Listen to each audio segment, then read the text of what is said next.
احکام رو هم یه سرپناه خیس فکرام دارم. صبح نرسیده نم کرد و من به شکل نمایش کنارم مرد و من یه خط بهت میدن تا تش بری، یه فصل از کتاب که تش بگی همون آدم خوبه بازم ول معطلم که قصه بلده چرا هم رنگمه. حالا توی یا دغدغه یه ریز و درشته یا وسوسه یه سیب درسته که واسه خاطر یکی ما همه اینجاییم، گیره درختیم همه این پایین، خیره به ساعت روی دیوار به تاریکی روزام، چه شبایی که بیدار موندم بی حساب با خودم، بی ریا با دورم، ببین تو این مسیر محتاج کیا که شدم.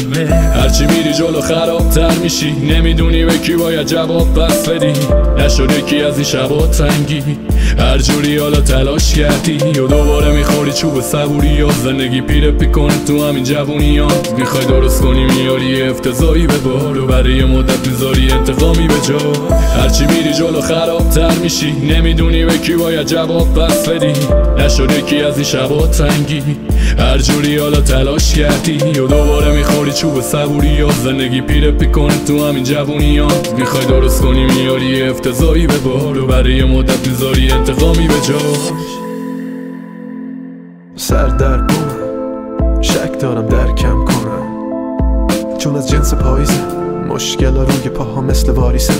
مثل کنه گاهی زیاده یا کمه، حالم هم خوراک قدمای یه نفره، مثل پاریسم و دوباره من از دیشب بیدارم، منم مثل تو هم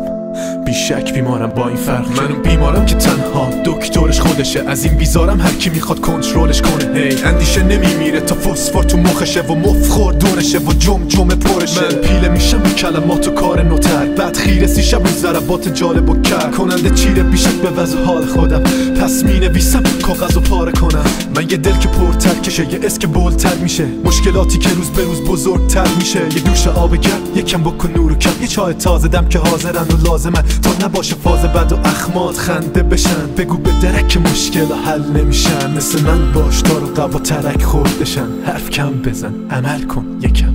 هرچی میری جلو خرابتر میشی، نمیدونی به کی باید جواب بس بدی، نشده کی از این شبا تنگی،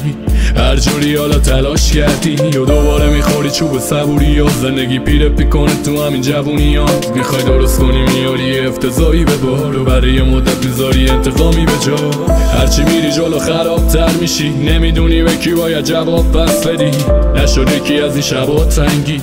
هر جوری حالا تلاش کردی یا دوباره میخوری چوب صبوری یا زندگی پیره پیکنه تو همین جوونی ها، میخوای درست کنی میاری افتضایی به بار و برای مدت میذاری انتقامی به جا.